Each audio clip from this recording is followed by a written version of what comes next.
இசையமைப்பாளர் இளையராஜா அவர்களுடைய மகளும் பிரபல பாடகிமார்களுடைய பவதானி அவர்கள் கல்லீரல் புற்றுநோயால் பாதிக்கப்பட்டு அவங்க சிகிச்சை பலனளிக்காம உயிரிழந்தாங்க அப்படிங்கிற செய்தி திரையுலகிறது மட்டுமல்ல, இசை ஆர்வலர்களையும் பெரிய அதிர்ச்சியை ஏற்படுத்தியது. கல்லீரல் புற்றுநோய் தான் அதுக்கு காரணம், அது 4th ஸ்டேஜில் தான் அது கண்டுபிடிக்கப்பட்டிருக்கு, அதனாலதான் அவங்க சிகிச்சை பெற்று வந்தாங்க. ஆனா அவங்க அலோபதி சிகிச்சை பெறல, அதுக்கு பதிலாக வேற மருத்துவ முறை சிகிச்சை பெற்று வந்தாங்க. ஆனா அந்த சிகிச்சை பலன் இல்லாம உயிரிழந்துட்டாங்க அப்படின்னு ஒரு செய்தி வந்துட்டே இருக்கு. இதுல ரொம்ப முக்கியமான விஷயம் என்ன, கல்லீரல் உடம்புல இருக்கக்கூடிய ஒரு மிக முக்கியமான இந்த கல்லீரல் பிரச்சனைகளினால என்னென்ன பாதிப்புகள் ஏற்படும், கல்லீரல் நம்ம உடம்புல என்ன விதமான செயல்பாடுகளை செய்யுது, ஒருவேளை கல்லீரல் புற்றுநோய் வந்தா அதுல இருந்து விடுபடுறது எப்படி, அல்லது அதுக்கு சிகிச்சை முறைகள் இருக்கா, என்னென்ன விதமான சிகிச்சை முறைகள் இருக்கு, இது போன்ற தகவல்களோட இந்த தொகுப்புக்குள்ள நம்ம போறோம். இந்த கல்லீரல் மற்றும் கல்லீரல் புற்றுநோயிலிருந்து அதற்கான சிகிச்சை முறைகள், கல்லீரல் மாற்று அறுவை சிகிச்சை, இது போன்ற பல்வேறு விவரங்களை நமக்காக தர இருக்கிறார் டாக்டர் ஜான் வர்கீஸ், கல்லீரல் புற்றுநோய் சிகிச்சை நிபுணர். வாங்க நிகழ்ச்சி போகலாம். முதலாவதா உடம்புல கல்லீரலினுடைய முக்கியத்துவம் என்ன சார்? கல்லீரல் மெயினாக டைஜஷன் ப்ராசஸ்க்கு ஹெல்ப் பண்ணுது. நம்ம சாப்பிட்ற ஃபுட்டு அது என்ன ஃபுட்டாக இருந்தாலும் சரி, அது குடல் வயிறுல இருந்து போகிற இடம் லிவருக்கு தான் கல்லீரல். அந்த கல்லீரலில் தான் அந்த இது ப்ராப்பராக எனர்ஜி டெவலப் பண்ணுறதுக்கும் ப்ரொடியூஸ் ஆகிறதுக்கும் அப்புறம் ஸ்டோரேஜ் ஹவுஸாகவும் இருக்கும். அதாவது என்ன சொல்லலாம்னா மெட்டபாலிசம்னு சொல்லுவோம் பொதுவாக இங்கிலீஷில். அது நம்ம சாப்பிட்ற ஃபுட்டில் உள்ள கார்போஹைட்ரேட், புரோட்டீன், ஃபேட்டு, ஸோ இந்த இது எல்லாமே மெட்டபலைஸ் ஆகிறதுக்கும் எனர்ஜி ப்ரொடியூஸ் பண்ணுறதுக்கும் பாடியில் வேற டிஷ்யூஸ்க்கு எல்லாத்துக்கும் போகிறதுக்கும் இதுதான் தேவை. அது பிரெயினுக்கு போகிறதா இருக்கட்டும், இந்த ஹார்ட்டு, லங்ஸ் எப்படி ஆக்சிஜன் கொடுக்குதோ, ஸோ இயர்லேருந்து இப்போ லங்ஸ்ன்னு பார்த்தா நம்ம ஆக்சிஜன் இதுக்கு ஹார்ட் அதை பம்ப் பண்ணி டிஸ்ட்ரிபியூட் பண்ணுது. அதனுடைய வேலை ஒன்லி ஆக்சிஜன். பட் நியூட்ரியன்ட், டிஷ்யூஸுக்கு வேண்டிய ஆக்சிஜன் மட்டும் கிடையாது, டிஷ்யூஸுக்கு வேண்டிய நியூட்ரியன்ட், அது கார்போஹைட்ரேட்டாக இருக்கும், ப்ரோட்டீனாக இருக்கும், லிப்பிடாக இருக்கும், இது எல்லாம் டிஷ்யூஸுக்கு ப்ராப்பராக அதுக்கு வேண்டிய லெவலில் கொடுக்கறது கல்லீரலுடைய மெயின் பிரச்சனை. ஸோ அதனால தான் கல்லீரல் பாதிக்கிறப்ப, சப்போஸ் சின்னத லெவலில் இருக்கிறப்ப வெறும் ஜாண்டிஸ், மஞ்சக்காமலைன்னு போகும். இதே கல்லீரல் ஃபுல்லாக கம்ப்ளீட்டாக செல்லிலேருந்து போகிறப்ப லிவர் சிரோசிஸ்ன்னு சொல்லுவோம். அப்போ அந்த இதனால மற்ற ஆர்கனும் வேலை பாதிக்க தொடங்கும். கல்லீரல் பாதிக்கிறவங்களுக்கு பிரெயின் ஃபங்க்ஷன் குறையும், கல்லீரல் பாதிக்கிறவங்களுக்கு இம்யூனிட்டி பவர் குறையும், கல்லீரல் பாதிப்படைங்கிறவங்களுக்கு பிபி, ஹார்ட்டினுடைய ஃபங்க்ஷன், கிட்னி ஃபங்க்ஷன் எல்லாமே குறையும். அது காரணம் என்னன்னா, இதுதான் நியூட்ரியன்ட், இருக்கிற எல்லா டிஷ்யூஸுக்கும் நியூட்ரியன்ட் சப்ளையர். ஓகே சார், இப்போ கல்லீரலை பற்றின முக்கியத்துவம் சொன்னீங்க. கல்லீரலில் என்னென்ன பிரச்சனைகள் ஏற்பட வாய்ப்பு இருக்கு? அதாவது இப்போ கல்லீரலுக்கு என்ன பிரச்சனைகள் ஏற்படலாம், அது எதனால ஏற்படலாம் சார்? கல்லீரல்ன்றது அந்த லிவர் டிஷ்யூ, அந்த டிஷ்யூஸ் நார்மலாக ஃபங்க்ஷன் ஆகிட்டே இருக்கிறப்ப அதை எது டிஸ்டர்ப் பண்ணாலும் அந்த டிஷ்யூஸ் செல்லு டெத் ஆகும். அந்த டிஸ்டர்ப் பண்ணுறது ஒரு வைரஸாக இருக்கலாம், இல்லை அதை டிஷ்யூ டிஸ்டர்ப் பண்ணுறது ஒரு தேவையில்லாத ஒரு வேதிப்பொருளாக இருக்கலாம். அந்த டிஷ்யூஸை டிஸ்டர்ப், வைரஸ்ன்றது நிறைய வைரஸ் இருக்குது, hepatitis A virus, B virus, இந்த மாதிரி.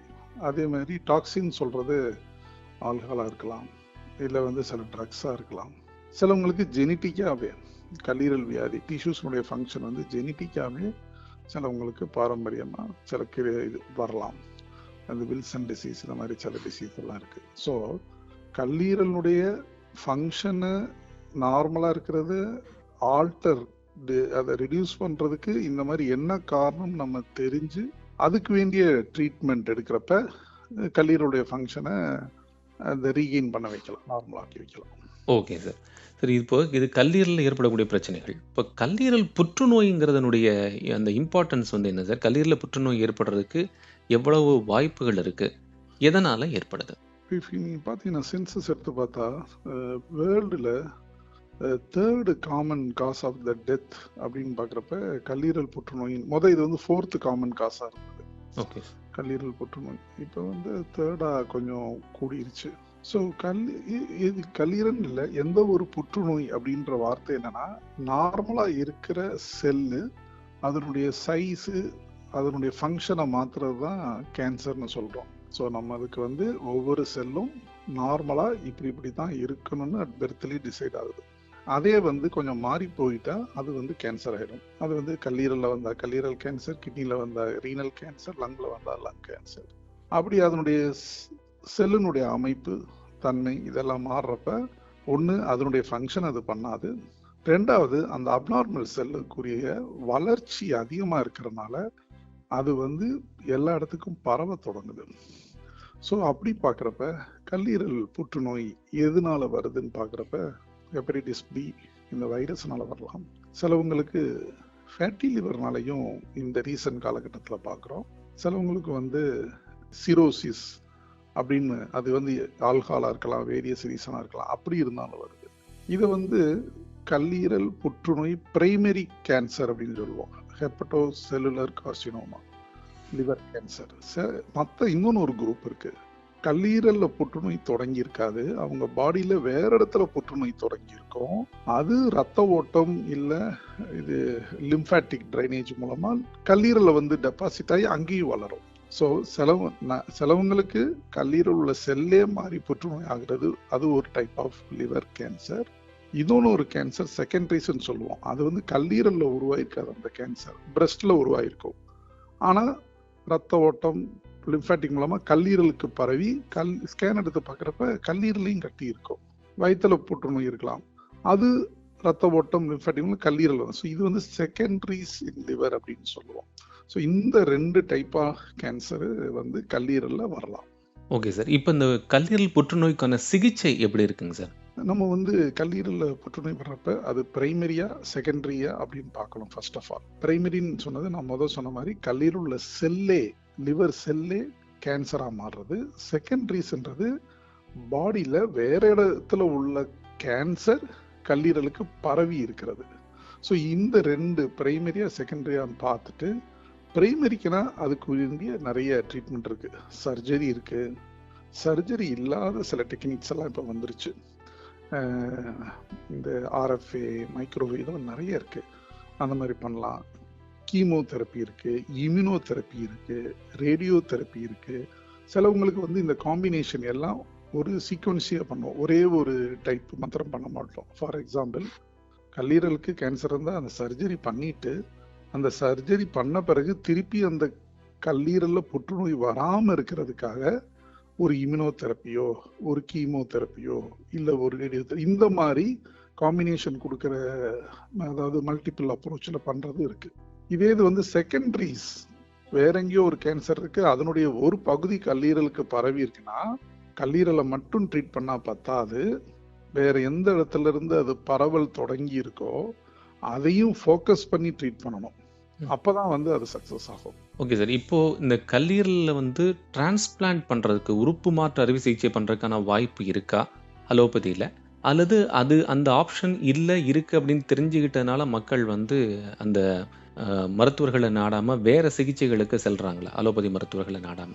கேன்சர்ல வந்து கல்லீரல் கேன்சர் மாத்திரம் சொல்றேன். கல்லீரல் கேன்சர்ல பிரைமரி லிவர் கேன்சர் நான் சொன்ன மாதிரி கல்லீரல்ல உள்ள லிவர் செல்லு தானா கேன்சரா மாறி உள்ளவங்களுக்கு வந்து முதல்ல அந்த கண்டிஷனை நம்ம தெரிஞ்சதுன்னா கல்லீரல் ஒன்று அந்த புற்றுநோயை மற்றும் அந்த ரிசெக்ஷன் சொல்லுவோம், ரிமூவ் பண்றது, இல்லை அந்த மாதிரி ரிமூவ் பண்ண முடியலன்னா மொத்த லிவரையே எடுத்துட்டு புது லிவர் வைக்கிறது. இதுதான் கல்லீரல் மாற்று அறுவை சிகிச்சை, அதுவும் பண்ணலாம். ஸோ அது வந்து அந்த கட்டி வந்து அதுக்குன்னு ஸ்டேஜ் எல்லாம் இருக்கு. ஒரு பெரிய கட்டி எல்லா இடத்துக்கும் பரவுன பிறகு பண்ணா அது சக்சஸ் தராது. அது முன்னாடியே தெரிஞ்சு கல்லீரல்ல இந்த கட்டி வந்துருச்சு, இந்த கட்டியை நம்மளால சிம்பிள் ஆப்ரேஷன் மூலமா எடுக்க முடியாது, மொத்த கல்லீரலையும் எடுத்து புது கல்லீரல் வைக்கிறது மூலமா சக்சஸ் தர முடியும் அப்படின்னா அதை முன்னாடியே பண்ணி, இது மாதிரி நிறைய பண்ணியிருக்கோம் நாங்க. கல்லீரல் மாற்று அறுவை சிகிச்சை லிவர் கேன்சருக்கு HCCன்னு சொல்லுவோம். ஆனா இன்னொன்னு ஒரு டைப் ஆஃப் லிவர் கேன்சர் சொன்னேன், உடம்புல வேற எங்கேயாவது பரவி இருந்த கேன்சர் லிவருக்கு பரவி இருக்கும். அதுக்கு உதாரணம் கூட சொன்னேன், பிரஸ்ட்ல கேன்சர் இருக்கும், அது லிவருக்கு பரவி இருக்கும். லங்ல கேன்சர், குடல்ல கேன்சர், இதெல்லாம் லிவருக்கு பரவிறதுக்கு லிவர் டிரான்ஸ்பிளான்ட் பண்ணக்கூடாது. ஏன்னா அங்க வந்து கட்டி வந்து வெளியேயும் இருக்கு, அதையும் சரி பண்ணி இதையும் சரி பண்ணணும், அதுக்கு வந்து லிவர் டிரான்ஸ்பிளான்ட் கிடையாது. Okay sir. இப்போ நீங்க சொன்னீங்க இந்த ஸ்டேஜஸ் பத்தி நடுவில் சொன்னீங்க. இப்போ லாஸ்ட் ஸ்டேஜில் வந்து அதை ஐடென்டிஃபை பண்ண முடியாது அப்படிங்கிறதுனால என்னென்னா, அல்லது பண்ண முடியாது, டிரான்ஸ்பிளான்ட் பண்ண முடியாதுங்கிறதுனால மற்ற இந்திய மருத்துவ முறைகளை நாடி மக்கள் செல்றாங்க அப்படின்னு ஒரு பரவலான பேச்சு ஒண்ணு இருக்குங்க சார். இந்த சமூக வலைதளங்கள கூட நீங்க சமீபத்தில நீங்க பார்த்திருந்திருக்கலாம். அது மாரி நெறைய இருக்கு. இன்னொரு முக்கியமான விஷயம் என்னன்னா, பாடகி பவதாரணி, இளையராஜா அவர்களுடைய மகள் பாடகி பவதாரணி அவர்கள் வந்து கல்லீரல் புற்றுநோயினால தான் சிகிச்சை பெற்று வந்தாங்க அப்படின்னும், அதுக்காக தான் அவங்க இலங்கையில போய் ஆயுர்வேத மருத்துவமனையில தங்கி சிகிச்சை பெற்று வந்தாங்கன்னும், அது கடைசி ஸ்டேஜ்ல கண்டுபிடிச்சதுனால தான் அவங்க அந்த மருத்துவ முறைக்கு போனாங்க அப்படின்னு ஒரு தகவல் பரவிக்கிட்டே வருது. இது எப்படி சார் இது புரிஞ்சுக்கிறது இது? இல்ல ஆக்சுவலி எனக்கு எக்ஸாக்ட்டா அத பத்தி ஃபுல் டீட்டெயில் எனக்கு தெரியாது. நம்பர் 1 அவங்களுக்கு கல்லீரல் கேன்சர் இருந்ததா? இருந்ததுன்னா, அது நான் முதல்ல சொன்ன மாரி பிரைமரி கேன்சரா? செகண்டரி கேன்சரா? இந்த டீட்டெயில் எனக்கு தெரியாது. அத பத்தி ஐடியா இல்ல. பட் ஒரு எக்ஸ்பர்ட் ஒபினியன் நான் கேட்கிறேன் ஒரு சார். பிரைமரி கேன்சரா இருந்திருந்ததுன்னா, அது வந்து வேற எங்கேயும் பரவாம கல்லீரல்ல மட்டும் இருந்ததுன்னா, அந்த கட்டிய மாத்திரமும் ரிமூவ் பண்ற சக்சஸ்ஃபுல்லா நெறைய இருக்குது. அது இல்லைன்னா நான் முதல்ல சொன்ன மாரி லிவர் டிரான்ஸ்பிளான்ட் பண்ணியும் நம்மளால சர்வை பண்ண முடியும். நல்ல அவுட்கம் கொடுக்க முடியும். பட் செகண்டரி கேன்சர், அந்த கேன்சர் லிவர்ல உள்ள கல்லீரல் உள்ள கட்டி வந்து உடம்புல வேற ஏதோ ஒரு பாகத்துல தொடங்கி கல்லீரலுக்கு பரவி இருந்ததுன்னா டிரான்ஸ்பிளான்ட் இது பண்ண முடியாது. ஸோ அந்த மாதிரி வர்றப்பெல்லாம் இப்போ சயின்ஸில் வந்து அலோபதியில் இப்போ கொஞ்சம் பாப்புலராக வர்றது வந்து இம்யூனோதெரப்பின்ற கான்செப்ட் நிறைய இருக்கு. ஸோ இது எப்படின்னா நம்ம பாடி இம்யூன் சிஸ்டத்தையே வந்து ஸ்டிமுலேட் பண்ணி வர்றது. இது கீமோதெரப்பி கிடையாது. ஸோ இம்யூனோதெரப்பின்னுங்கிறது பாடி இம்யூன் சிஸ்டம் நம்ம பாடியில் வந்து நேச்சராகவே கேன்சரை கண்ட்ரோல் பண்ணுற ஆக்டிவிட்டி உள்ள ஒரு இம்யூன் ஃபங்க்ஷன் இருக்கு. கேன்சரை ஸ்டிமுலேட் பண்ற சில இம்யூன் ஃபங்க்ஷன் இருக்கு. இதுல வந்து கேன்சரை கண்ட்ரோல் பண்ற இம்யூன் ஃபங்க்ஷனை வந்து ஸ்டிமுலேட் பண்றதா இந்த இம்யூனோதெரப்பின்றது. ஸோ இது மூலமா இது வந்து இப்போ வந்து இது வேர்ல்டு வைடு இது வந்து பாப்புலர் ஆயிட்டு இருக்கு.